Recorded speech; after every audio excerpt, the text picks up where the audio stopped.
Olá pessoal, estamos começando mais um episódio do nosso podcast, o The Borba Cast. Hoje, com muita honra, recebendo o Zé Vitor Castiel, cara que eu conheço há muito tempo, mais de 40 anos por aí, e assisti o Zé Vitor em inúmeras situações, no teatro, no cinema. Muitas conversas tivemos também pessoalmente. Então, bem-vindo, Zé Vitor, ao nosso podcast aqui. Vamos contar umas histórias aí que tem muitas, né? Tem muitas. Obrigado, Mauro. Eu cheguei aqui nesse local onde a gente faz que é um local teu, né? Não é um home studio. Não é cenografado, na verdade, é um local que tu frequentas no dia a dia, né? E eu estava observando que meio que tem a tua história aqui, né? Os livros, os CDs, alguns discos de vinil. E aí volta na cabeça muita coisa da gente, né, Mauro? Porque quando a gente começou digamos assim, uma virada da cultura no Rio Grande do Sul, da cultura popular no Rio Grande do Sul, né? Ali pelos meados da década de 80 do século passado, nós todos, e eu te incluo nisso, nós éramos sonhadores, né? Nós estávamos em busca, a gente não sabia de quê, mas de alguma coisa que fosse um pouco diferente. E chegando hoje aqui e vendo assim o teu ambiente de trabalho, eu me lembro de ti ali capitaneando junto com outros colegas uma rádio moderna como era a Ipanema, né? Para quem não sabe, pouca gente não sabe, mas para quem não sabe, a Ipanema foi foi um marco no FM, né, do Rio Grande do Sul, de Porto Alegre, porque encarou a forma da música de um jeito diferente. Quando a gente não tinha nenhuma FM da época, a gente podia ouvir um Pink Floyd, um Jethro Tull, sei lá, um Led Zeppelin, The Who, todos esses malucos, né? Na Ipanema tocava. Né? E também Ipanema inovou numa outra coisa bacana, que era botar os malucos com um instrumento dentro do estúdio a tocar. O cara ia falar do show que ele ia fazer em tal lugar. Ah, não, mas dá uma palhinha. Esse dá uma palhinha era uma coisa complicadíssima de fazer em rádio, né? E começou por ali, né? Uma democracia muito forte.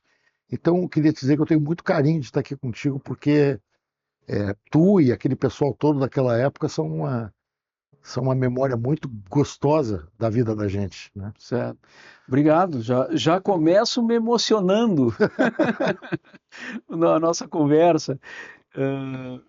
Mas então agora a gente tenho recebido aqui várias pessoas assim ligadas à música, à cultura gaúcha, né, especialmente. E há pouco tivemos o Júlio Conte, né? Vários músicos têm vindo também.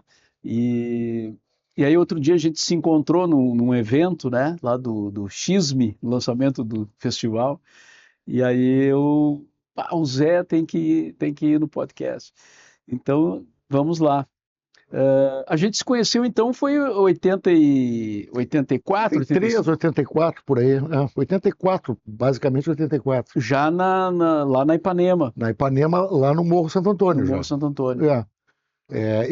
Eu tinha estreado no teatro em 83 com o Néstor Monastério, fazendo Rasga Coração, substituindo o Camilo de Leles, era um sucesso grande na época, texto do Vianinha. E logo em seguida nós migramos para a verdadeira história de Édipo Rei, e foi aí que houve essa virada, quer dizer, a gente inovou em termos de teatro, né, fazendo uma tragédia grega em tom de comédia, e utilizando elementos de palco como cubos e coisas assim, e a Ipanema abraçou essa causa, né? Na época não existia jabá, né? Não existia aquele negócio de comprar espaço, era na amizade. E a Ipanema abraçou e nos deu uma mídia muito forte no rádio. E a partir dali a gente começou a promover aquele espetáculo e a partir daí foi. Comecei a minha carreira ali, né? Sim. Mas tu já tinha estudado teatro? Como é que tu chegou no teatro? Não, Maurinho, o que aconteceu foi que eu gostava muito de teatro, né? Mas eu queria muito fazer isso, né? Muito por conta da influência do meu tio Antônio Abujanra, que era, que era casado com a irmã da minha mãe, meu tio de verdade, né? Sim. Então eu já vinha desde a pré-adolescência, adolescência passando minhas férias em São Paulo. E ele era um cara muito generoso nesse sentido. Ele me pegava pela mão e me levava para ensaio, me levava para as execuções de espetáculos e eu não podia entrar porque era época de repressão. Aquilo eu estou te falando 73, 74 por aí, né? Sim, época da ditadura militar Ditadura ainda. militar pesada com censura ativa, né? Censura mesmo, né? Censura institucionalizada. Né? E eu ia assistir os espetáculos, grandes espetáculos do Brasil, em São Paulo, das coxias, né?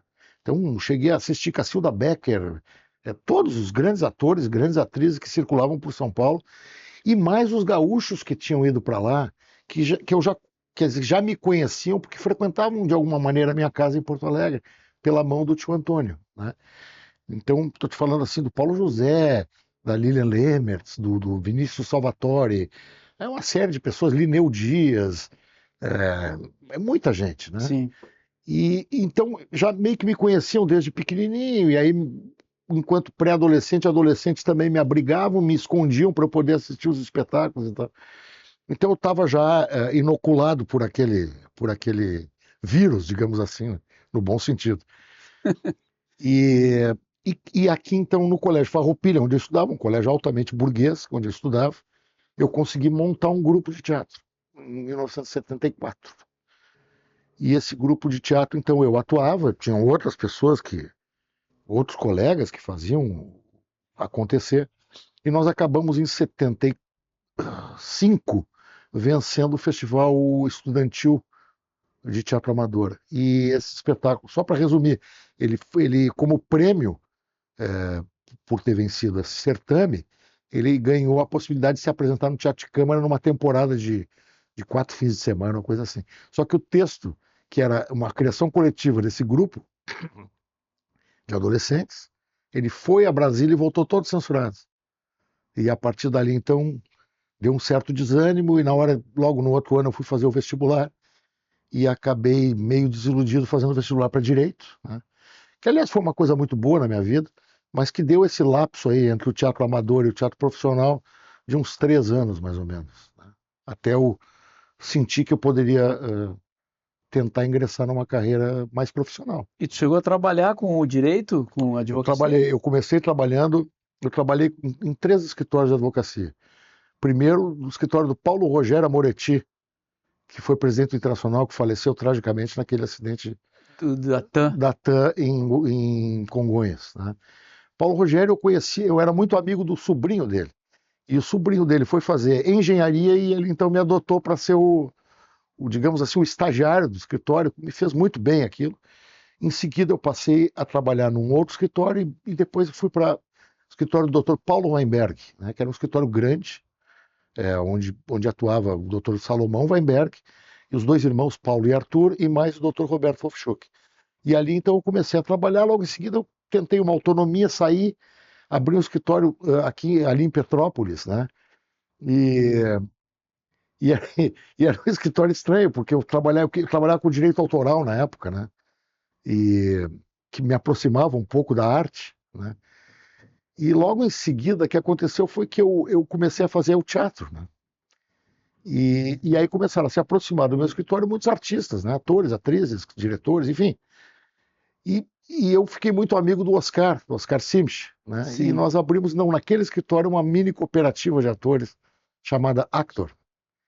E, bom, o escritório, na verdade, ele existia lá pelas tantas. Ninguém me pagava honorários, porque ninguém tinha grana para pagar honorários. Sim. Então, logo em seguida, começou a frequentar muitos artistas e a gente jogava muito gamão, fumava maconha, ficava ali, né? E logo em seguida, enfim, aquilo foi a evolução que houve, foi simplesmente eu alugar aquele imóvel para alguém, nem me lembro para que foi que eu aluguei o imóvel e partir para uma carreira realmente na arte, né? Sim. E o Oscar Simch dirigiu uma peça contigo, né? Ele dirigiu, assim, ó, Naquela época. sim, porque quando a gente começou a fazer o Édipo Rei, o Oscar era ator e o Néstor era o diretor. E houve uma cisão no elenco e o Néstor se retirou E o Oscar, então, assumiu a direção. Então, ali ele nos dirigiu. Não sei se ele até ganhou o prêmio Açorianos naquele ano por essa direção. Mas a gente ficou muito amigo mesmo, assim, mesmo companheiros. O Oscar é padrinho dos meus filhos e tal. Então, eu tinha tenho uma amizade muito forte até hoje, né? Sim. Um amigo querido. Depois Desculpa. vocês fariam mais coisas juntos mais adiante, né? Muitas coisas. outras, muitas outras. A gente, dali eu fui, do Édipo Rei eu parti para o espetáculo solo. Eu não vou me lembrar de todos, mas basicamente que chamava Conversa ao Pé do Palco, né? Que era que era a direção do Oscar e era escrito pelo Beto Mônaco. Lembra do Beto? Beto, Sim, grande ator, está de volta em Porto Alegre e fez bastante sucesso. Eu experimentei um monólogo de humor na época, né? Conversa ao Pé do Palco. Mas o Júlio Conte, logo em seguida, nos propôs. Quando eu falo logo em seguida, esses espetáculos todos duraram bastante tempo, né? A Verdadeira História de Édipo Rei fez uma carreira de 4 anos, o Conversa ao Pé do Palco de 3 anos. E aí eu fui fazer esse espetáculo com o Júlio Conte. Fiz 2 espetáculos com o Júlio Conte. Nos dois, indicação para açorianos, que era, primeiro foi Um Negócio Chamado Família, eu e o Oscar em cena, e o segundo era A Coisa Certa, que era com a Patrícia Secato, Daniela Schmitz e eu e o Oscar em cena. Daí, então, entre outras coisas, fui fazer O Marido do Dr. Pompeu, foi quando surgiu a oportunidade de fazer uma carreira nacional na TV, né? sim. Há pouco tempo o Júlio Conte esteve aqui conversando, né? E aí ele citou, é, entre os grandes atores que ele trabalhou e tal, ele citou a sua pessoa. Obrigado. Mas vindo do Júlio é difícil, porque o Júlio é um irmão fraterno, né? Sim, Ele fez agora esse espetáculo, ele participou, um espetáculo lindíssimo, Todas as Minhas Mortes, que é um espetáculo biográfico dele, né? sim, Só que eu mandei depois, eu não fui no camarim, depois do espetáculo, estava muito emocionado e tal. Mas eu mandei uma mensagem para ele dizendo que para mim ficava difícil, porque a biografia dele se confunde com a minha. E é a pura verdade. Ele sabe que a gente. Nós tivemos a filha dele, a Catarina, ela tem a mesma idade praticamente da minha filha Alice, né? E para ter uma ideia da proximidade que eu tinha do Júlio, na época nós dois morávamos no Menino Deus. Então, aos domingos de manhã eu botava a Alice no carrinho, pequenininha, bebezinho, e até a casa do Júlio a gente saía para passear junto, cada um com o seu carrinho e a sua filha. sim, Então, para saber que é uma proximidade muito forte. Então, eu espero que o espetáculo que era biográfico dele, ele acaba tocando em mim por outro lado, quer dizer, tocando pelo lado de que eu também vivi muito aquilo ali. Aquilo é um pouco da minha história também, sim, né? As questões do Pedro, do filho dele, que já faleceu, as questões dos casamentos do Júlio, todas essas coisas que são abordadas na peça de uma maneira muito emocionante e emocional, né? Para mim entram de outra maneira, não entram como dramaturgia, entendeu? Porque ele expressa a realidade de uma forma lúdica, evidentemente, mas me toca de um jeito muito humano, né? Não toca com a dramaturgia, me toca pela realidade, né? sim. E ele está em cartaz, né? Ele continua. Eu acho que ele fez uma apresentação única e estão preparando realmente daí então Ah, uma vai estrear. temporada. Sim, É. é verdade. Zé Vitor Castiel, então, aqui no nosso The Borba Cast, tu falou ali no Paulo Rogério Amoretti, daí me lembrou o Internacional, porque eu fui conselheiro do Inter em duas ocasiões, né? Uhum. E acho que na primeira o Amoretti ainda estava lá no clube, né? Ele era conselheiro, Sim, né? sim. E atuava politicamente, assim, né?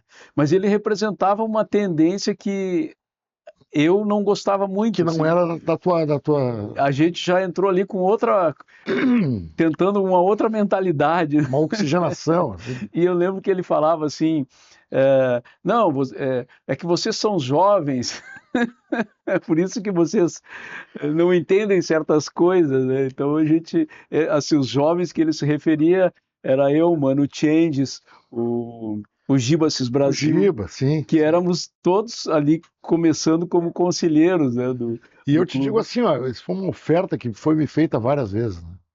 De ingressar na vida do clube de um jeito político, né? De Sim, entrar. E eu nunca aceitei isso, né? Eu sempre prezei por aquela. É bem coisa de artista mesmo, né? Aquela coisa, eu quero a ficção, eu não quero a realidade, sim, sim. sabe? Então eu nunca aceitei e mantenho até hoje. Eu vou religiosamente a todos os jogos internacionais. Hoje em dia eu tenho pago lá não sei quantas cadeiras lá, inclusive um camarotezinho daqueles, mas ninguém quer ir comigo ao jogo, né? O Internacional tá tão mal que ninguém quer ir comigo. Mas eu vou sozinho, mas eu vou religiosamente. E nunca participei da política do clube. Sim, mas olha, é que a política do clube é muito diferente de tu ser um torcedor do clube, né? Sim, Porque a política é a política, né? claro. Então, é preciso ter muita, assim, estou falando pela minha experiência, né? Sim, É preciso ter muita discernimento, assim, do que é aquilo ali, não misturar, porque senão é uma decepção, né? Porque ali estão interesses, vaidades, né? Ah, uma disputa para ver quem é mais poder, né? poder, né?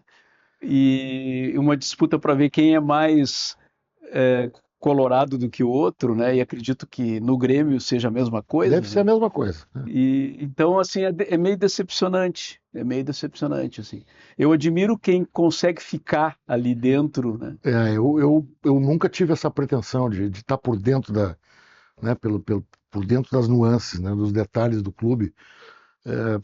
Primeiro que eu não acredito muito nessa questão de se doar gratuitamente ou graciosamente para uma causa, mesmo que seja esportiva, porque daí o que se visa ali é uma coisa muito egóica, né? Mas Sim, se tu não está visando o teu sustento, né? E só por amor a gente não trabalha. Então tem uma disputa forte de poder e de beleza ali. sim. Né? Né, e uma coisa é a paixão que tu tem pelo Sim, clube como torcedor. E outra coisa é administrar aquilo que é exatamente. uma prefeitura, né? Exatamente. É um governo de estado Não, praticamente, exatamente. E com um PIB alto, né? com um PIB alto, exatamente, e com milhões envolvidos. Concordo, É um negócio complicado. concordo. Mas então eu ia te lançar como candidato a presidente, não vou agora, porque depois. Por vários motivos. Esse é o primeiro motivo que eu jamais conseguiria me eleger, porque eu não tenho pares dentro do Internacional. Os meus colegas são os meus colegas que vão ao jogo comigo. Ou melhor, que estão ali em volta, né? Porque a gente Sim, acaba formando uma pequena comunidade de pessoas que não eram amigas nem conhecidas e que acabam se encontrando ali naquele ambiente que é muito bacana. E segundo, porque eu sou um cara completamente desorganizado. Eu não consigo, eu não conseguiria me organizar para administrar uma coisa desse tamanho, né? Ou para participar da administração, numa administração desse tamanho. Admiro muito quem consegue, mas eu realmente não conseguiria, né? certo. Bom, depois a gente volta a falar nesse assunto, vamos falar no sala de redação também, né? Que é uma coisa que marcou a tua trajetória Foram 3 anos futebolística intensos, 3 anos e na intensos. imprensa, mas eu quero voltar um pouquinho ali para a tua trajetória como artista, né? Quando que tu ingressa na Globo, assim, em que circunstância isso se deu? Isso se confunde, na verdade, com um movimento muito forte do cinema aqui no Rio Grande do Sul, né? O que acontecia?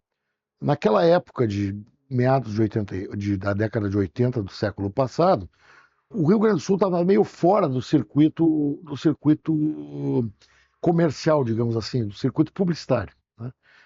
E eu não saberia acreditar, não saberia dar o crédito para quem fez isso, mas houve um fenômeno muito forte que foi o seguinte: como a gente como os comerciais eram produzidos em filme, ou 16, ou 32, era 16 milímetros, eu acho, que se produzia, eles ficavam entre o eixo Rio-São Paulo. E eram extremamente caros os comerciais de televisão. E o Rio Grande do Sul, que trabalhava muito com uma afiliada da TV Globo aqui, que era a TV Gaúcha, e depois a RBS TV, passou a produzir localmente os comerciais em vídeo, que era uma coisa que não se fazia em São Paulo e Rio. Os grandes anunciantes faziam em película, né? Só que aquilo começou a ficar artisticamente muito, muito legal. E surgiram grandes produtoras de comerciais aqui. E em função do preço e do vídeo ser mais fácil, né, de não ficar queimando o negativo, de poder repetir e tal, começou a se formar uma escola muito forte de telepublicidade, digamos assim, no Rio Grande do Sul. E aí surgiram grandes nomes, né? Entre os quais Jorge Furtado, Zé Pedro Goulart, né? Sim. Eu vou me esquecer de um monte de gente, eu não quero cometer injustiças, mas tinha o Gilber Rolão, tinha o Sérgio Amon, grandes nomes, que hoje sabe se são grandes nomes, começaram a surgir naquela época. Inclusive duas grandes produtoras, se não me engano, uma era 0512, e eu não vou me lembrar dos nomes, porque faz muito tempo realmente, então, o centro do país e as grandes centrais de marketing do país começaram a olhar para cá e a sentir que, com menos custo, conseguiriam produzir melhor os seus comerciais aqui. A partir daí, nós que não éramos empregados, não tínhamos um sindicato de empregados, na verdade, né? O SATED do Rio Grande do Sul, ele é um sindicato para pequenas discussões, digamos assim, com maior respeito, eu digo isso, tá? Uhum. Eu tenho maior apreço pelo sindicato, mas não tinha patrão e empregado aqui, entendeu? Nessa área artística. Então, o que acontece? Nós começamos nós, enquanto artistas, atores, atrizes e todos os envolvidos nessa área dos comerciais, né? Começamos a exercer uma profissão que era dentro desses comerciais e começamos a surgir para o mundo, digamos assim, entre aspas, né? Ao mesmo tempo, houve um movimento muito forte do cinema Super 8 aqui, na mesma época, um pouquinho antes, mas começou muito 8. Então, Sérgio Amon e Roberto Enquim produzem lá um curta-metragem chamado A Palavra Cão Não Morde, em cima da obra do Caio Fernando Abreu, e os atores somos nós, né? Sim. São os jovens ainda. Um movimento, né? Foi iniciando um movimento, culmina com o Verdes Anos, né? Antes, em Super 8, Deu Pra Ti, anos 70. Deu Pra Ti, anos 70. Né? E aí culmina com o Verdes Anos e outros longas que foram feitos em criação coletiva e que acabam convergindo todos eles e sendo, digamos, precursores do nascimento da Casa de Cinema de Porto Alegre. Casa de Cinema de Porto Alegre, se eu me enganar em algum nome, peço perdão, mas ela iniciou com mais sócios, né? Além do Jorge, da Nora, do Giba, da Ana, do Gerbasi, da Lully, ainda tinha lá o Sérgio Amon, tinha o Roberto Enquim, o Werner Schunemann. Eu tenho a impressão que tem mais gente ainda, tá? E eles então se organizaram como numa cooperativa de cinema e passaram então a produzir. Foi o primeiro filme antes da Casa de Cinema, mas que foi produzido pela Giza e pela Nora Goulart, que foi o dia em que Dorival encarou a guarda, que fez aquele tremendo sucesso, né? E aí já com a Casa de Cinema vem Barbosa, vem Ilha das Flores e tal, e aí se forma. Por que eu digo isso? Esse introito enorme que eu fiz é para dizer o seguinte: não é só por ser prolixo que eu sou, mas não é. Eu fiz esse introito para tentar mostrar como foi importante essa base toda para o ingresso da Casa de Cinema no núcleo do Guelra Reis da Globo. Ah, sim. Que passou a produzir partes importantes de programas nacionais, como Dores para Maiores, Comédias da Vida Privada, e uma série de outros, se não me engano, até TV Pirata, né? Com um núcleo aqui em Porto Alegre. E nesse momento, esses caras da Casa de Cinema, eles socorriam de que atores para fazer figuração ou para fazer pequenas participações? Dos gaúchos. Sim. E aí os gaúchos passaram a ser vistos em nível nacional. Então todo esse introito é para dizer isso, que houve, através desse grande movimento cinematográfico, digamos assim, o ingresso na grande mídia da TV Globo através da Casa de Cinema, né? E isso foi fundamental para todos. Comigo não foi diferente, né? Eu fiz vários desses trabalhos e quando houve, em 1983, 83? Não, 93, veio a Porto Alegre Paulo José com toda a equipe da Globo para fazer as primeiras cenas da grande minissérie Incidente Antares. E saiu de Porto Alegre um ônibus com todos nós que fomos recrutados para fazer figuração em Pelotas. Fomos para Pelotas. Naquela época, a Globo iniciava as suas grandes produções fora do eixo Rio-São Paulo. Ou era uma novela das 8 que ia para o exterior, ou as outras novelas que iam para um outro lugar. Incidente Antares começou em Pelotas. E quando nós chegamos a Pelotas, quando eu desci do ônibus, tinha uma plaquinha, uma pessoa da Globo, me chamando para ir em outro lugar. Eu cheguei nessa outra sala, estava o Paulo José, e o Paulo José disse: olha, a gente viu o teu teste, a gente gostaria que tu fizesse um personagem. Incidente Antares. Era um personagem grande, eu estreiei ali já fazendo um personagem que era o genro da principal, que era a Dona Fernanda Montenegro, né? E, enfim, se recordarem bem, era uma série estelar, né? Ela tinha, na minha estreia já fui contracenar com Fernanda Montenegro, Marília Pêra, Gianfrancesco Guarnieri, Cláudio Correia e Castro, Diogo Vilela, era estreia do Alexandre Borges também. Era muita gente, muita gente. E hoje isso está disponível para se ver? Está no streaming? O Incidente Antares está no Globoplay. Globoplay. E foi um marco também, porque eles pegaram a obra do Érico Veríssimo e eles desprezaram a parte histórica do livro, né? Quem leu lembra, e ficaram só com a parte do realismo fantástico, que é a greve dos insepultos, né? Uhum. Que são pessoas que morreram e estão fazendo greve porque estão sendo mal sepultados ou coisa parecida. Sim. E é gostosíssimo, é um espetáculo. Né? Paulo Goulart, Nissete, enfim, uma série de pessoas. Então foi isso, foi assim que eu ingressei na televisão. Foi pela primeira vez pela mão da Casa de Cinema. Pela segunda, eu vou te contar depois, quando tu quiser, também pela mão da Casa de Cinema. Sempre a Casa de Cinema. Eu sou muito grato a eles. Sim. Mas eu tenho uma gratidão maior aqui no Incidente Antares, o Grupo RBS e o Nelson Sirotsky, né? Que, independentemente de linhas editoriais, né, na verdade, eu tenho uma gratidão muito forte, porque quando eu fui recrutado para fazer Incidente Antares, depois de fazer esses primeiros movimentos aqui no Rio Grande do Sul, eu teria que passar 6 ou 7 ou 8 meses no Rio de Janeiro, gravando no Projac, no início do Projac, né? Era o nascituro do Projac. E eu não tinha, já tinha uma filha de 4 anos e um filho recém-nascido. Aliás, o meu filho nasceu durante o Incidente Antares em 94, nas gravações. E eu não tinha como me manter no Rio. E eu não me dei conta disso quando eu aceitei fazer aqui. Eu fui muito irresponsável, na verdade. Né? Quando me ligaram que eu tinha que ir para o Rio para ficar lá, me deu um desespero. Eu cheguei a ligar para o Nico e para a Márcia do Canto, né? Para o Nico Nicolaev. Olha, vocês podem me abrigar aí por uns dias? E o Nico disse: não, vem para cá, fica aqui com a gente. Tá? Eles moravam lá, então? E moravam no Rio, estavam morando no Rio de Janeiro. E aí me ocorreu, Mauro, de tentar, junto ao Grupo RBS, algum tipo de subterfúgio, convênio. E eu liguei para... Naquela época não existia telefone celular, né? Eu liguei para o, digamos assim, escritório, gabinete, não sei, sala do Nelson Sirotsky e pedi uma audiência. A pessoa marcou essa audiência, eu fui lá e fiz a seguinte proposta para o Nelson. Digo o seguinte: eu tenho certeza que eu vou me dar bem. Né?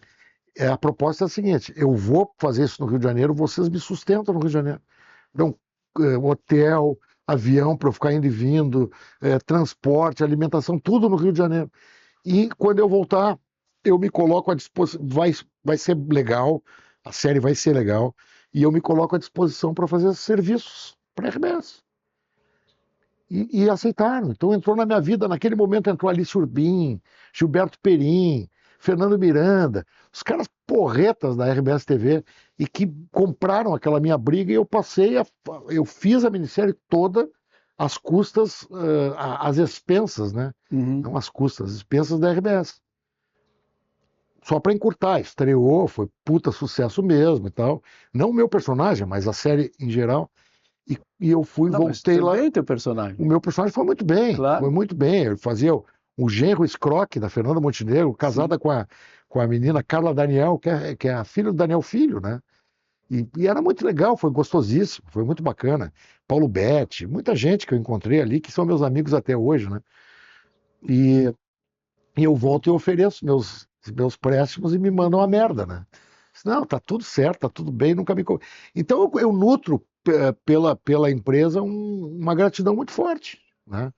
E só por curiosidade mesmo, que tipo de serviços tu fazia para a RBS? Eu poderia fazer serviço de locução, por Uhum. exemplo, locução comercial, que naquela época eu vivia disso, a gente vivia disso, Uhum. de publicidades, né? Tinham muitas produtoras de áudio muito importantes na cidade, tu lembra bem disso, né? Sim. Carlos Couto lá operando a O mesa. Couto, na época, o Couto foi o responsável por me colocar na primeira locução que eu fiz em 84. 84, que era uma locução da JH Santos, nunca me esqueço. Que eu tinha que entrar no estúdio e dizer só assim: ué, já tô ganhando. E eu acho que demorei 1 hora e meia para fazer com o Couto, com aquela paciência dele, me xingando de tudo que é coisa. Eu tenho um carinho enorme pelo Couto. O Couto é um cara que mora bem dentro do meu coração. Só para situar o prezado telespectador, ouvinte aqui do podcast, o Carlos Couto é um operador, a gente chamava de operador de áudio, né, naquela É um época. engenheiro de som, né? Engenheiro de som. Hoje tem outras, é, outras terminologias para essa tarefa, né? Sim. Produtor audiovisual, né? Sim. Aqui nós temos o nosso Augusto França, né? E que é da nova geração. Mas o Couto foi meio que o pai dos operadores, né, de Ele áudio. era, ele fazia, como era, ele é um cara que está Até hoje, nativo. tá? O Couto é um cara muito capaz na montagem. Sim, Então ele conseguia dar vida às peças publicitárias, né, de áudio, dar vida com a montagem. Então ele dava ritmo, vida, cor. Era muito interessante. O trabalho do Couto é muito, e é precursor, né? sim. É precursor. Quando a gente começou a pop rock, a rádio pop rock, né? O, lembrei agora de uma conversa que eu e o Fetter, né, que estava junto no projeto. O Fetter disse: a gente precisava um cara assim, né, Definitivo. fodão, Fodão. para fazer a parte de não só de gravar comercial, porque isso tinham várias pessoas assim, mas alguém que fosse criativo, Criativo. que inventasse, que criasse trilhas e tal. E aí eu disse, olha, tem o Carlos Couto, que é a fera, né? Mas ele era sócio de um estúdio. Sim. E eu disse, talvez ele seja um cara muito caro. E a gente, vamos lá falar com ele. Aí nós fomos lá no estúdio. Ele disse, Couto, a gente queria te ter na rádio, mas eu sei que tu tá com estúdio e tal. E aí ele disse, me interessa, me interessa. E o estúdio estava com algumas dificuldades e tal, a gente chegou no momento certo, que facilitou, né? Acho que era a Sociedade Acústica, o estúdio, né? Acho que era a Sociedade Acústica, era ali em Petrópolis. É. E ele estava meio que a fim de sair do estúdio, né? Só que a gente não sabia disso, né? Mas aí deu super certo. Uma semana depois ele já estava trabalhando e aí foi uma grande Não. parceria, Na assim. pop rock também, né? O Couto é um cara muito importante, é uma referência, na verdade, Sim. né? E E isso me lembrou outra coisa. Quando eu estava negociando a minha ida lá para a rádio da Ubra, né, que ainda na época ainda era a Felusp, né, Filusp.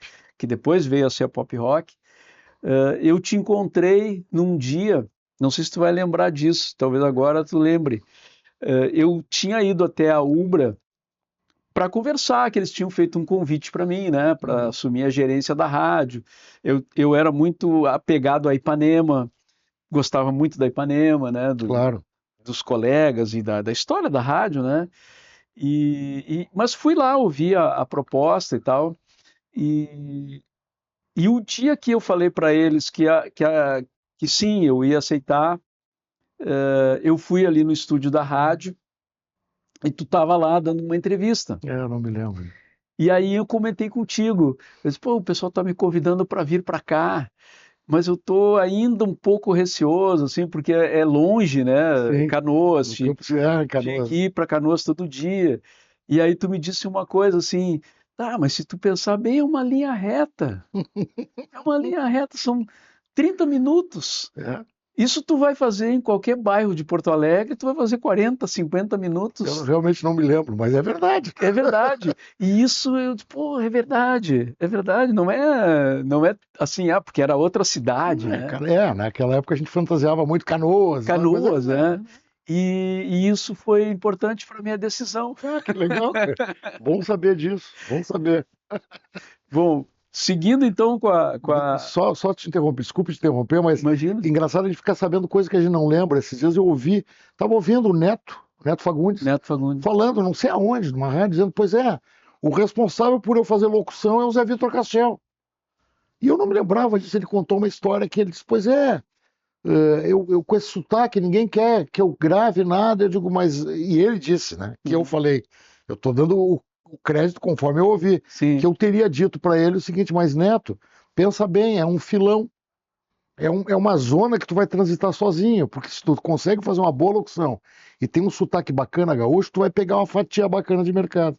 sim. E ele investiu nisso, e eu o ouvi falando, fiquei surpreso porque eu não me lembrava Já não disso. lembrava. Imagina quanta gente tu não influenciou nesse Mas não mundo. é que eu também fui influenciado por um monte de gente, porque a gente, sobretudo, Mauro, acho bacana que a gente fale sobre isso aqui. Nós éramos amigos. Não tínhamos tempo, nenhum de nós teve tempo aqui no Rio Grande do Sul de virar estrela. Não cabia isso aqui. Então um se metia na vida do outro, sim, porque nós éramos, de alguma maneira, nos confundimos de estar todos iniciando alguma coisa bacana na mesma época. E de uma forma mais artesanal. Não era uma coisa assim, tecnicamente profissional. Era uma vontade que a gente tinha das coisas irem em frente, que não é nem pior nem melhor do que hoje. Eu não estou falando de um jeito saudosista mesmo. Estou falando como foi. Sim, Então a gente acabava se encontrando. Podia me encontrar contigo na Feluz, mas podia me encontrar contigo no Porto de Elis. Não importa. Então a gente frequentava os mesmos lugares e ajudávamos uns aos outros na medida do possível. Como eu falei que fui ajudado na Ipanema FM, né? sim. Então esse tipo de conversa é uma conversa corriqueira que talvez não fique na memória. Na minha memória não ficou, na tua ficou porque tu considerou importante. Mas eu também fui ajudado por um monte de gente, né? Que talvez nem lembre que me ajudou, né? Por Sim. isso. E desse período teu na Globo, que tem várias coisas, né? Eu sempre olho aqui, até para lembrar do currículo do entrevistado, né? E é um monte de coisa, né? Poderíamos citar algumas. É bastante coisa. Até Malhação tu fez, né? Né? Aventuras do Didi, os Trapalhões. São todas histórias boas de contar. Eu te diria que quando eu entrei nesse shortlist da Globo, né, de atores da Globo, que eu fui realmente contratado, eu brinco, né, que a única anotação na carteira do trabalho que eu tenho de contratação CLT é da Globo, né? E ela iniciou lá em 1989, né, desculpe, 99, e culmina agora, há um ano e pouco, quando me ligam do departamento pessoal da Globo dizendo: Zé, quer te aposentar? Olha que legal, eu como ator gaúcho, radicado no Rio Grande do Sul, com todos os meus projetos voltados para o Rio Grande do Sul, consegui me manter por 30 e tantos anos na TV Globo a ponto de poder me aposentar. E hoje a minha carteira está lá. Eu estou aposentado, né? No único emprego que eu tive realmente na vida, né? Que foi na TV Globo. E eu estou aposentado pela TV Globo e eles me recontrataram, quer dizer, eles continuam me usando, o que eu acho muito bacana, né? Claro que eu tenho feito mais séries, trabalhado mais em Globoplay e tudo mais, mas é uma trajetória interessante, né? Que começa lá justamente em 99 pela Casa de Cinema. Faziam já 4 anos que eu tinha feito Incidente Antares e começou a chover convites para eu fazer novela. Quando eu digo chover convites, não é assim para ser o protagonista da novela, tá? É para fazer um papel aqui, um personagem ali. Desculpa. E eu não aceitava, porque eu tinha aquela experiência do Incidente Antares.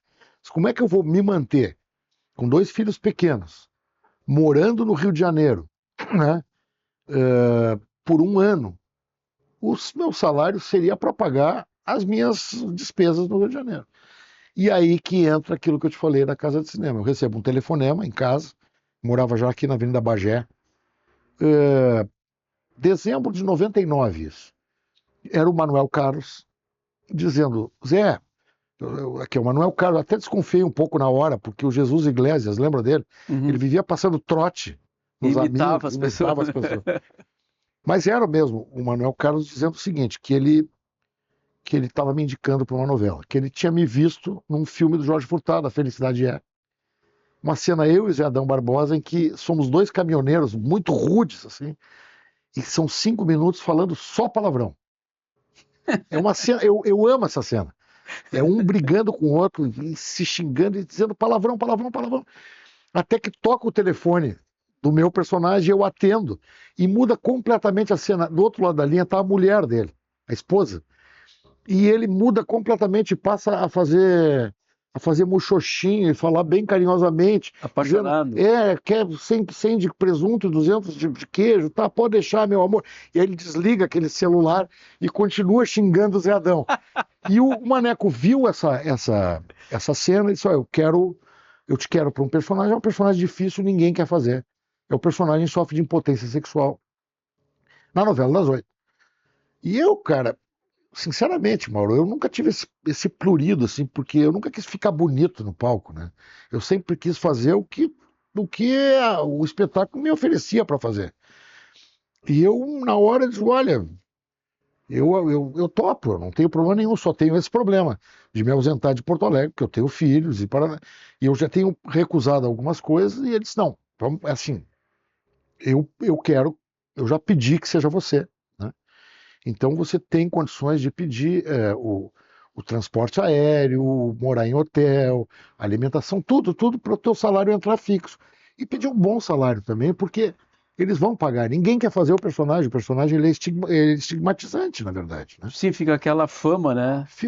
Fica assim, o cara que não tem estrutura, ou que não é ator, ou que vai cuidar muito mais da sua beleza, da sua atuação, ele vai ser o broxa do Brasil durante 1 ano. Sim. E aí, então, porra, aí não era o meu caso, sabe? Eu tenho uma amiga minha, uma grande atriz, a Cristiane Trisserri, que trabalhou, fez o Burrei lá em São Paulo há muitos anos, que tem uma frase que eu adoro, que ela diz, depois de certa idade, o ator tem um nome a zerar, Zerar. e não a zelar.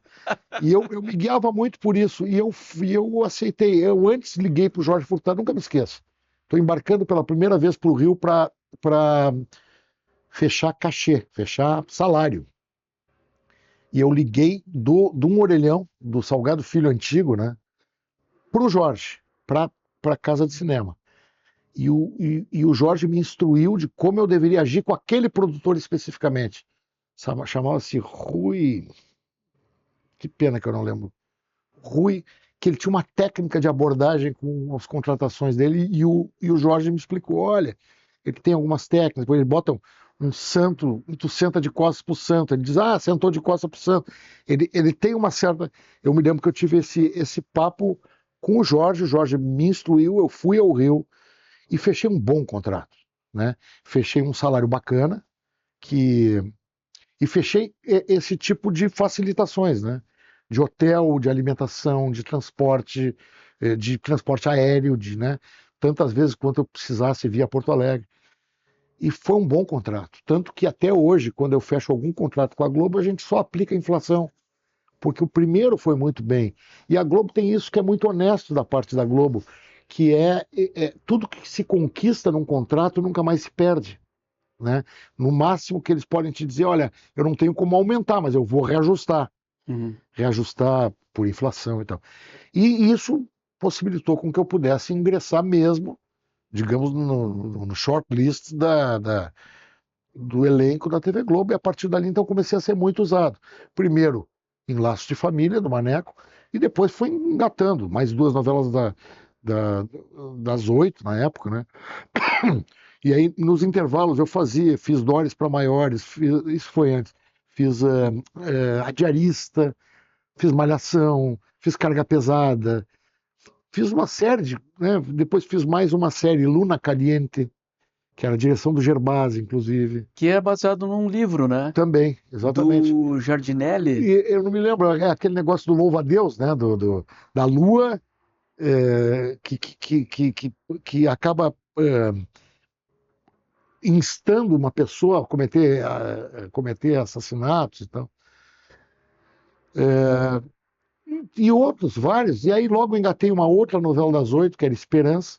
No meio dessa novela, me liga Jaime Monjardim e diz: Zé, eu tenho um personagem para ti, mas tu tem que se desvencilhar da novela das 8, que foi um processo bem complicado, Mauro. Porque a novela das 8 é o top de linha, né? Era o top de linha da TV Globo. E sair de uma novela das 8 não era fácil. Eu estava fazendo a novela Esperança, do Benedito Rui Barbosa, um personagem bem bacana. Quando o Jaime me proporciona a possibilidade de me mudar para a Casa das Sete Mulheres e fazer o Chico Mascate. E aí entrou em negociação com o Luiz Fernando Carvalho e eu consegui, então, sair da novela das 8, no meio da novela, e passar para a Casa das Sete Mulheres. E a partir dali eu fiz várias novelas, pelo menos mais umas 2 das 8, mais uma com o Maneco e com o Jaime, que era Páginas da Vida. Cheguei a fazer uma das 8, que eu fui o antagonista, eu era o vilão, né? Que era o antagonista do Fagundes, né? Que era Insensato Coração. Eu era um vilãozão, assim. Eu fiz depois novela das 7, eu trabalhei com muitos e grandes diretores da TV Globo, né? Fiz grandes amizades lá também. Sim. Então hoje tu continua vinculado à Rede Globo. Eu tenho uma vinculação, mas por obra, né? Que é o que eles estão praticando hoje em dia. Eles têm Sim. muito poucos artistas contratados fixamente, né? Sim. Mas quando a TV Globo te chama por uma obra, ela te contrata por CLT. Então são contratos bastante vantajosos, Sim. né? Que vale a pena. Eu hoje não sei se me disporia a fazer uma novela, viu, Mauro? Tô cansado de andar de avião, sabe?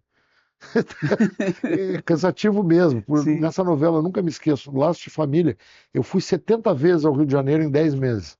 Foram 140 voos, que me rendeu inclusive um problema de circulatório na perna, né?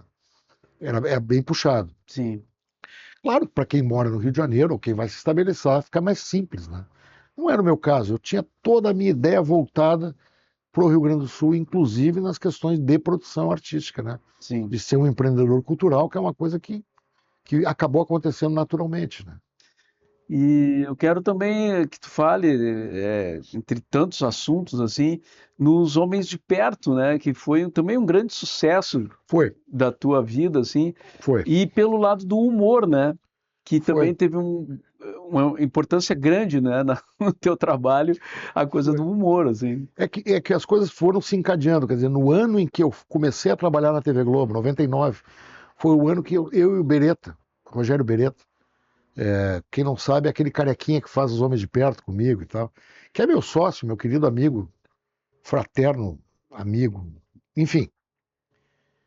Eu e o Beretta recente tinha voltado da Espanha, ele tem toda a formação dele de ator na Espanha, ele morou por quase uma década na Espanha. O filho dele nasceu lá e tudo mais. Ele volta para o Brasil e eu o conheço por acaso, porque ele estava trabalhando como ator com o Néstor Monastério. Eu fui assistir um espetáculo e era um espetáculo lindíssimo. E eu me interessei por aquele ator porque ele fazia um clown espetacular. Digo, mas onde é que estava esse cara, pô? Sabe? E aí que eu fiquei sabendo dessa história. E foi particularmente um ano que a gente estava meio fodido, assim, de grana. Sabe como é que a gente era, né? Todos éramos assim, né? Vamos inventar alguma coisa.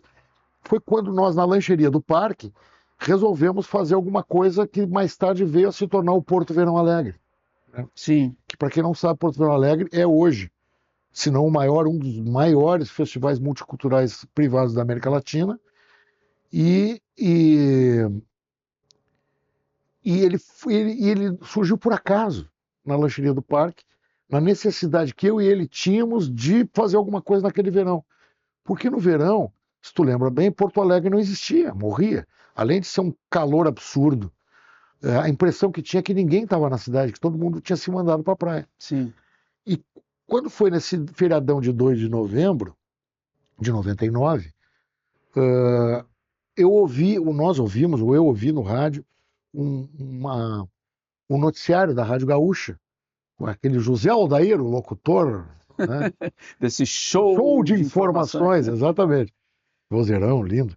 E o José Aldair informava que 200 mil pessoas iam sair de Porto Alegre no feriadão de 2 de novembro. E aquilo na minha cabeça começou a viajar. E disse, não, para um pouquinho. 200 mil pessoas vão sair, vai ficar 1.300.000 pessoas. Onde é que estão essas pessoas? Ainda aí assim é gente pra caramba. Gente pra caramba. Aí encontrei nos encontramos, eu e o Beretta, não éramos amigos ainda. Na lancheria do parque, ele fazia um espetáculo com o Néstor Monastério chamado A Vida Muda, que era um espetáculo musicado pelo Nico Nikolaevski e tal. E eu fazia um espetáculo com já alguns anos, 2 ou 3 anos, com o falecido João França, a Fera Carvalho Leite, direção do Dilmar Messias, que me deu inclusive um prêmio Açorianos, chamava O Marido do Dr. Pompeu. E naquele dia nós sentamos ali, eu digo, pô, Beira, nós precisamos fazer alguma coisa no verão, porque, porra, tem nada para fazer aqui. E ele me propôs, então, que eu fizesse a divulgação conjunta dos 2 espetáculos. E aquelas conversas foram evoluindo naquela mesa de bar ali para quem sabe, convidamos mais alguém que esteja interessado em fazer. E criar um factoide, né? E assim foi feito. Fizemos um pontinho de venda no Praia de Belas, inventamos esse nome, Porto Verão Alegre, ponto de venda na lancheria do parque, e ao final fizemos o festival e nos demos conta de que as pessoas não iam embora de Porto Alegre, elas não tinham o que fazer. Porque no final de 4 semanas, 12 mil pessoas foram ao teatro. Então ali, por acaso, né, eu podia estar me jactando, eu e o Beretta somos gênios que criamos um sucesso. Não, foi tudo por acaso. Mas existe. E de lá para cá já vamos, está indo para o 28º Porto Verão Alegre, né? E é realmente um grande festival, tanto que eu e o Beretta somos agora muito mais conselheiros, né? Estamos num conselho, digamos, e nós temos uma equipe profissional que é liderada pelo meu filho, pelo filho dele e tal, que tocam Porto Verão Alegre, com a nossa fiscalização no sentido de 2 coisas. Primeiro, que os preços sempre se mantenham populares, que é para isso que a gente fez. E segundo, que os artistas do Rio Grande do Sul sejam os grandes beneficiados. Claro que nessa esteira vem, além dos artistas, vem o público, né, que é brindado com grandes espetáculos. E a imprensa, que acabou tendo naquela época, a gente não sabia, mas morria, a mídia não tinha o que anunciar. Sim. Então todas as editorias podiam ser ocupadas pela cultura. E foi assim que tocou Porto Verão. O que acontece? Logo em seguida me chamam para fazer a novela e a Casa das 7 Mulheres, no segundo Porto Verão Alegre. É isso. E eu e o Oscar fomos fazer a Casa das 7 Mulheres. Quando termina a Casa das 7 Mulheres, a gente volta extenuado para Porto Alegre. Foi realmente muito cansativo fazer aquilo. A gente trabalhava com aquela pilcha, como se fosse no inverno do Rio Grande do Sul, mas nós estávamos em Xerém, sabe? Nós estávamos no lugar mais quente do Brasil fazendo aquilo.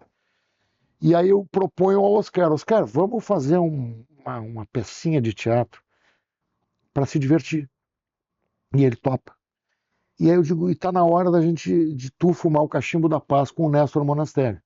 Porque tinha havido aquela desavença Sim.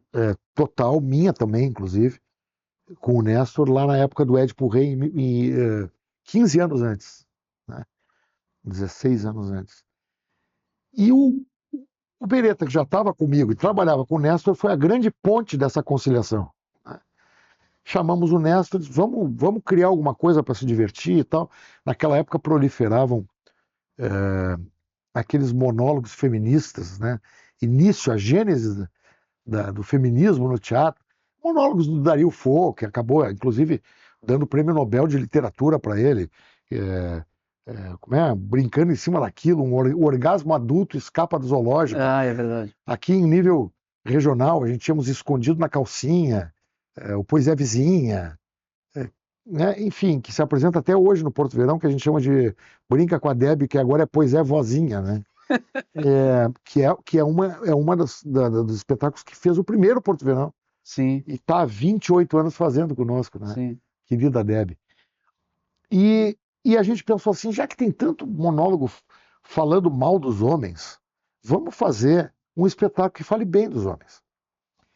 Só que a gente fez uma coisa engraçada, a gente começou a improvisar, brincar, improvisar, e o Néstor comandava aqueles ensaios, e eram muito gostosos aqueles ensaios e tal.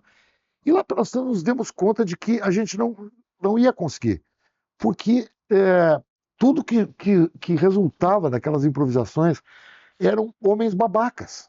E nós nos demos conta que os homens, em relação às mulheres, eles são muito babacas mesmo, né?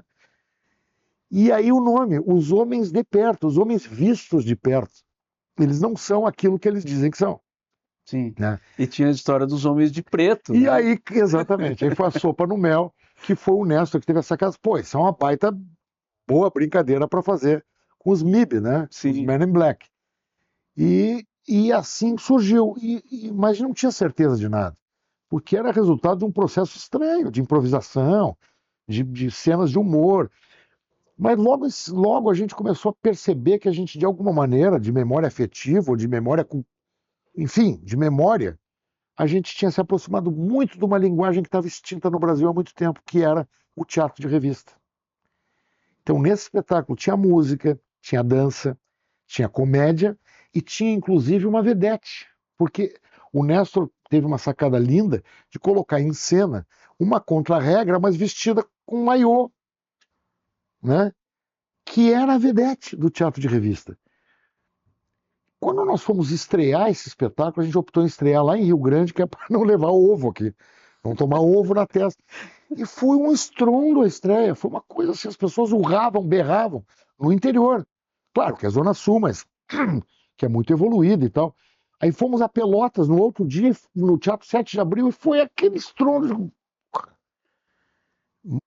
E quando a gente volta para cá, 10 dias depois, estreamos no Teatro Dam Riggs, que naquela época ele tinha sido fechado. E eu e o Beretta tínhamos assumido para reabrir o Teatro Dam Riggs sem compromisso nenhum. Colocamos esse espetáculo para estrear. E ele nasceu lotado e nunca mais deixou de lotar.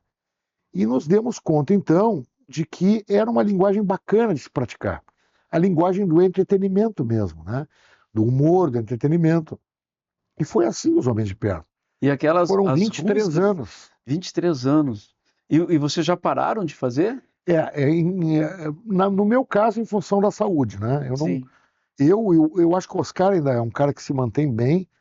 O Beretta também teve um probleminha de saúde, tudo zerado, tudo certo. Mas nós não conseguiríamos mais entregar ao público aquela vitalidade, sabe, aquela coisa física que a gente entregava, que era muito necessário nesse espetáculo. O que era esse espetáculo?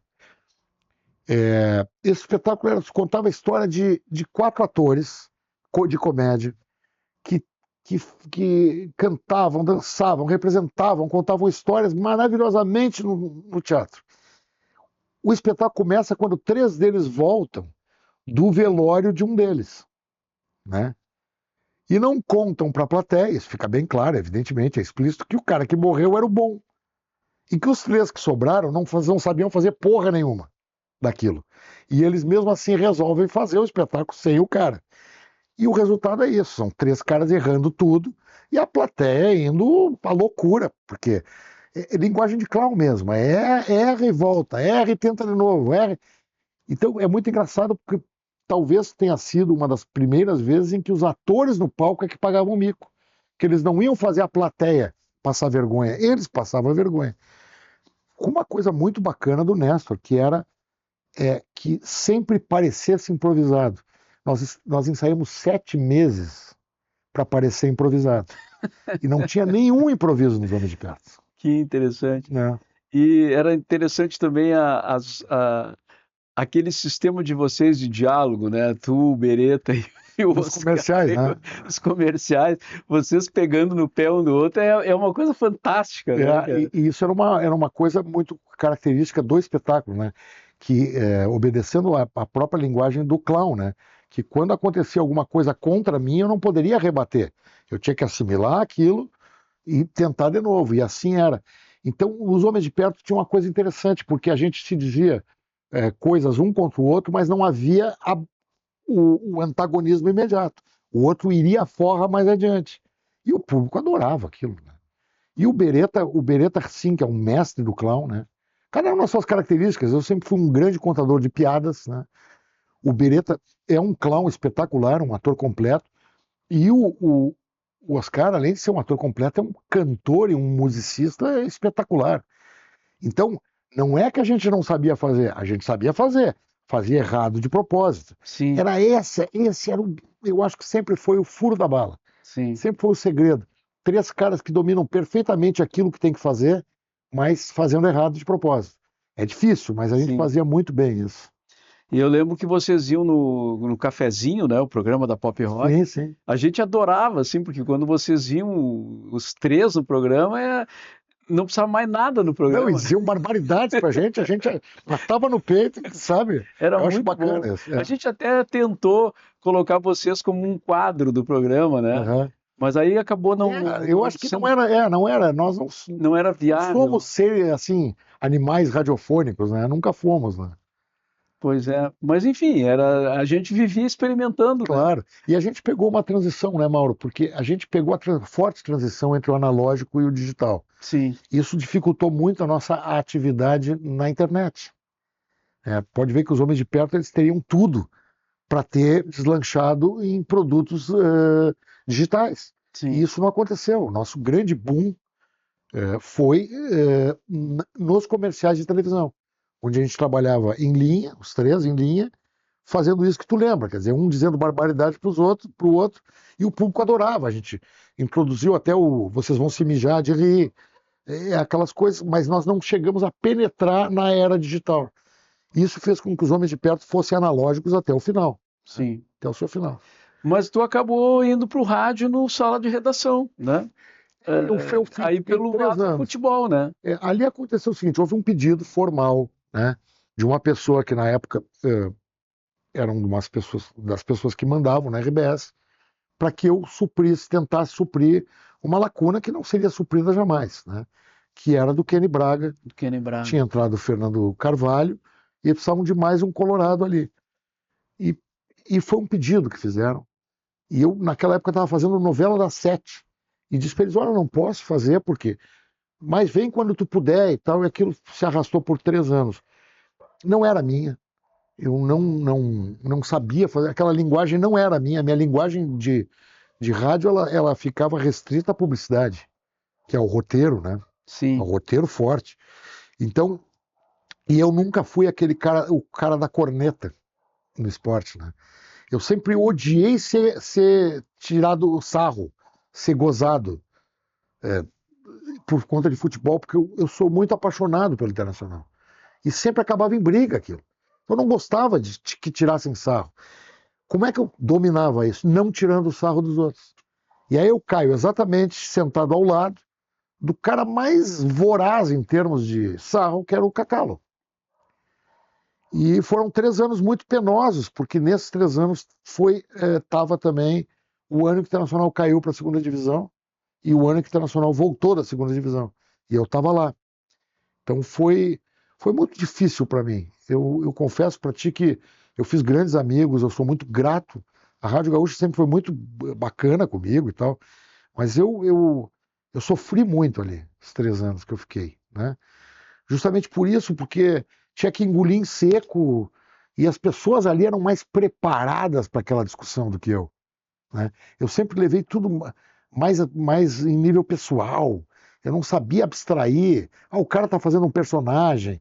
Eu não, aquilo penetrava em mim de uma maneira ruim. tu levava muito a Eu sério. levava muito a sério. E como eu não era um cara que tocava flauta, eu também engoli muita coisa, né? Então, foi uma experiência riquíssima, inclusive que gerou protestos no sindicato dos radialistas, porque diziam que eu não era radialista, que eu precisava ter registro, Tu não tinha carteirinha? tinha carteirinha, então me resultou uma coisa bacana também, porque eu achava engraçado que aquilo era um ano de 2000 e 2014, né? 2015, Foi 2014, por 2000, aí. por aí, e eu era locutor profissional desde 1984, né? Inclusive participei de várias lutas de preço de cachê com, na época, o presidente do sindicato. Mas não era considerado locutor. Do radialista. E esse foi o cara que fez invadir, inclusive, estúdio. Ah, é? Sala de redação, protestando contra mim. Teve um outro colunista aí muito famoso que me chamou de tudo e tal. E eu acabei tendo que fazer o curso da FEPLAN? FEPLAN. Um curso de locução da FEPLAN. Agora tem outro nome, esse curso. E eu fiz o curso. Eu fiz o curso, porque a acusação deles é que eu não era humilde. Mas gente, existem duas maneiras de se ter a DRT, né? Uma delas é através do curso, mas como eu já sou locutor há 25 anos, né, é por reconhecimento de mérito. E aconteceu, até vou te contar que um fato muito engraçado que aconteceu, foi em 2014 que eu fiz o curso da FEPLAN. Eu tenho o registro, viu? Eu fiz todo o curso, tudo direitinho. Mas aconteceu que nesse curso da FEPLAN que eu fazia, eu estava numa aula, né, assistindo a aula, e era a Copa do Mundo, né, e eu tinha sido contratado pela Claro para ser o locutor oficial da Claro nos todos os comerciais do Brasil da Copa do Mundo. E eu estou em aula e toca o meu celular, entra um recado no celular que precisavam urgente de mim para locução, porque o Neymar tinha se machucado, né? E eles precisam produzir aquele comercial definitivo da lesão do Neymar. E eu tive que ir até o professor dizer: olha, eu preciso sair para. E eu levei uma falta. Ele: não, pode ir, mas vai levar falta. Então eu, que estava lá aprendendo a ser locutor, levei uma falta no dia em que eu fui obrigado a sair para fazer a locução né? Sim. Mas eu levo isso com carinho. Eu tenho lá na minha carteira, tá lá o meu carimbo. Eu sou radialista profissional, com muito orgulho. E, enfim, é assim a nossa vida, né, Mauro? Sim, claro. Eu lembro que quando saiu essa lei, né, ainda nos anos 80, que todo radialista deveria ter o registro profissional.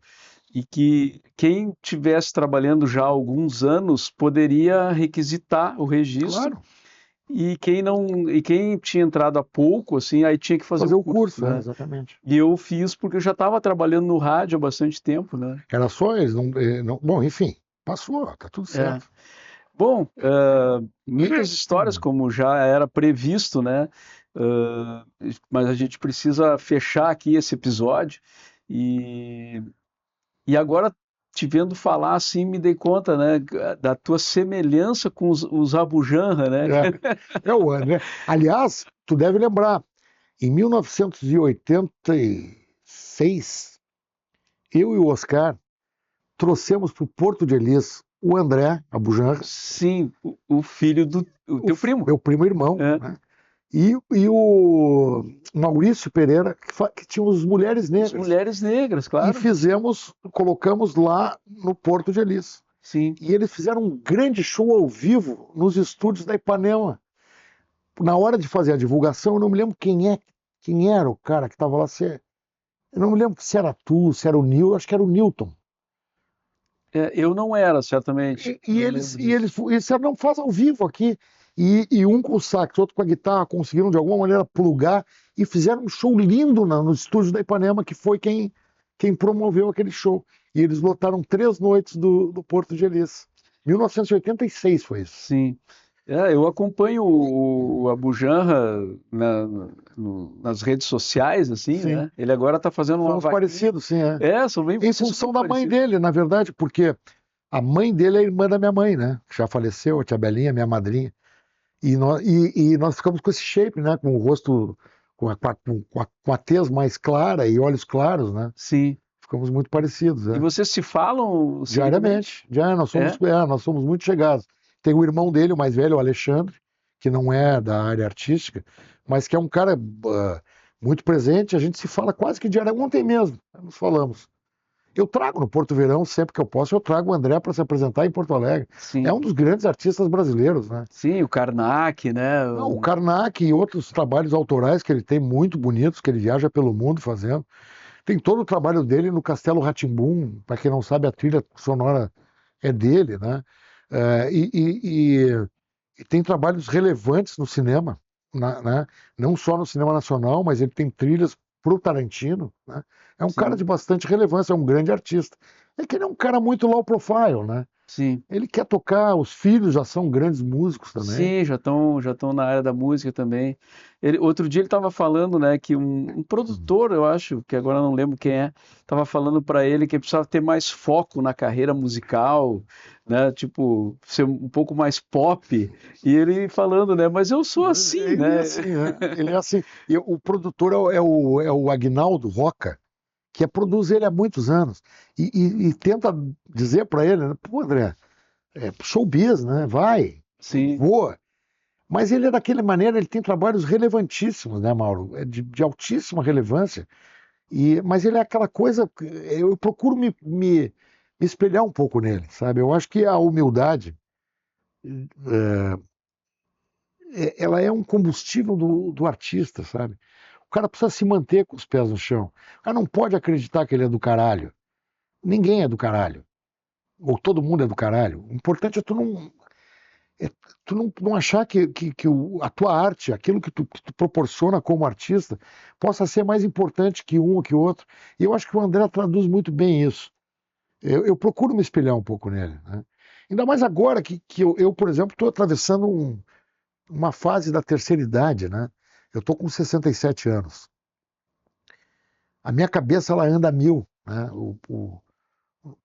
Eu procuro me manter oxigenado dentro da arte e moderno sempre que eu posso, mas parece que as pessoas, que a gente se torna um pouco invisível na medida em que vai ganhando idade, né?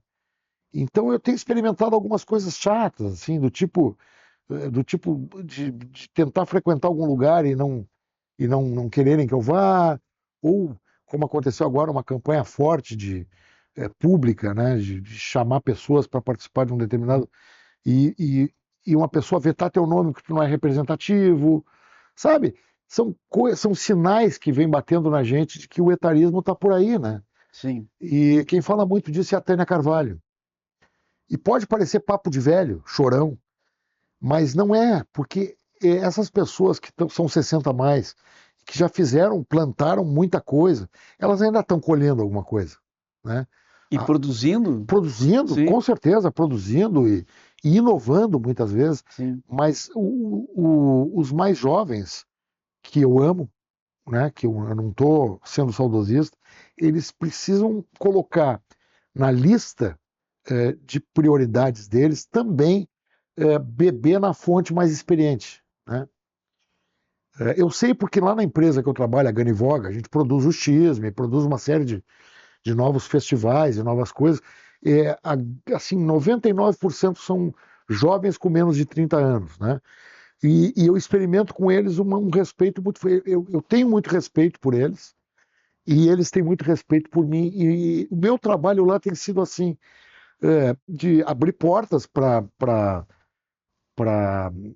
não negócios, mas para relacionamentos interessantes, né? Com a minha experiência, mas também eles vêm a mim e perguntam, vem cá, como é que tu faria tal coisa? Eu digo, analogicamente, eu faria assim, usa como achar que, que deve. E são pessoas brilhantes, né? O que eu tenho pedido muito a eles é que eles se mantenham perto da informação fidedigna, né? Que não se restringam à informação do TikTok ou a do Instagram, que são informações muito curtas e nem sempre fiéis, né? Sim. Então, que retomem o livro, que retomem o cinema, que retomem a pesquisa musical, que é muito importante. Não é à toa que a gente ouve um LED hoje, ou ouve um The Who hoje, e é tão bom quanto o que vem de outros lugares. Não é à toa que ele se mantém na mídia sem sampler, sabe? É porque É tinha muito conteúdo, né? porque tem conteúdo, É, e o conteúdo não é a expertise, não é pela idade nem pela experiência, é pelo conteúdo. Se pegar um rock progressivo que conta uma história, né, Mauro? E pegar uma coisa vazia, é... Então é isso que eu bato na gurizada lá, meninos e meninas espetaculares que trabalham comigo e estão fazendo um trabalho belíssimo. Esse festival Tisme, por exemplo, é um festival que finalmente entendeu a linguagem que o Vitor Ramil tentou nos mostrar através da estética do frio, do livro, né? sim. Que é uma coisa importantíssima no Rio Grande do Sul, que é mostrar que o Rio Grande do Sul ele é importante, o folclore, é importante o tradicionalismo, mas que tem uma música popular gaúcha e ritmos como o milonga, o candombe, o tango, todos que são praticados aqui no Rio Grande do Sul e que vêm da influência muito forte da Argentina e do Uruguai, e que está se espalhando pela América Latina inteira, e está entrando a salsa, está entrando o merengue, está entrando a cúmbia.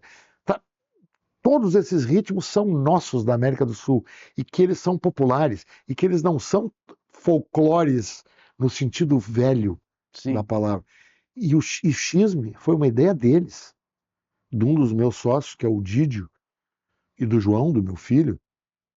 É ideia deles. E eu admiro demais que tenham essa ideia, né? O ano passado, por exemplo, a gente proporcionou no Tisme trazer a Porto Alegre o maior expoente da música uruguaia hoje em dia, que é o Rubem Rada. Pô, um cara de quase 80 anos que vem aqui e arrasa num show espetacular de música feita no Cone Sul, né, na Sim. fronteira do Rio Grande do Sul. Qual é o slogan que é o folclore, que o Que o folclore folclore nunca morra, nunca né? morra. Nunca morra. Verdade. Folclore não estamos contra o folclore. Sim. Nós estamos a favor de uma miscigenação rítmica da América Latina que começa pela Argentina, Uruguai e Rio Grande do Sul e se espalha por toda a América, Brasil afora, né?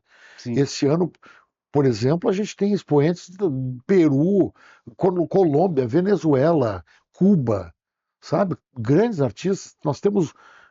Engraçado, porque o Daniel Drexler, ele está lançando um disco novo e o, o produtor dele entra em contato conosco pedindo que ele. E a gente não tinha falado com o Daniel porque achava que era muito caro. E ele pedindo para participar, que ele está entendendo como um movimento complementar até o La Serena, que é o festival que eles fazem no Uruguai. Então é um movimento muito bacana que está acontecendo e é todo bolado por jovens. Então não Legal. se diga que só os velhos ou os mais antigos é que têm boas ideias, não é verdade. Sim. O que nós temos é bons palpites. Zé, muito obrigado aí Pô, por Maurinho, essa conversa, eu fico por feliz. esse reencontro aí. Eu fico feliz porque a gente nunca foi amigo de mijar junto, né? Nem de abrir geladeira. Mas eu sempre nutri por ti uma admiração muito forte, porque tu é um baita de um pioneiro, né, cara? Naquela, aquele ritmo cultural que vocês davam vindo de uma rádio, aleatoriamente, assim, porra, aquilo nos ajudou demais, aquilo complementou o nosso movimento modernizador da cultura do Rio Grande do Sul, né? E então eu tenho uma admiração muito forte. A gente se encontra muitas vezes, né? Sempre por aí. Sempre por aí, exatamente. Que bom, obrigado. Muito bom ouvir isso na verdade, era um trabalho de conjunto, assim, vocês fazendo, né, a produção artística e a gente ali ajudando, divulgando e assistindo, né? É que na verdade todo mundo pensa, não, os caras estão querendo dizer que foram pioneiros. Não é isso. Nós éramos só inquietos. Nós estávamos numa transição da ditadura para uma democracia e nós estamos inquietos, nós precisamos produzir alguma coisa, não tinha mais de quem reclamar. Né? Depois de 85, quando houve as eleições, aliás, 89, né? Quando houve as eleições diretas, né? Foi 89? Foi, né? A gente não tinha mais como produzir espetáculos para reclamar da ditadura. As músicas não podiam mais ser só de protesto. A gente tinha que inovar, a gente tinha que ser criativo. E eu acho que é isso que a gente fez, que foi bacana. Não foi programado, não foi genial, foi só uma decorrência natural da necessidade histórica, né? Sim, é verdade, muito bom. Então, quero agradecer a audiência de vocês aqui, agradecer ao Zé Vitor por vir até aqui, né, para a gente bater esse papo muito legal. Agradecer ao senhor Augusto França, que é o nosso produtor, o nosso produtor de áudio e vídeo, e também outros palpites em geral, né? E dizer que a gente volta aí com outro episódio em alguns dias, provavelmente na semana que vem. Então fiquem ligados, se inscrevam aqui no canal e até a próxima. E Zé, nos vemos por aí. Com certeza. Abraço, pessoal, até mais.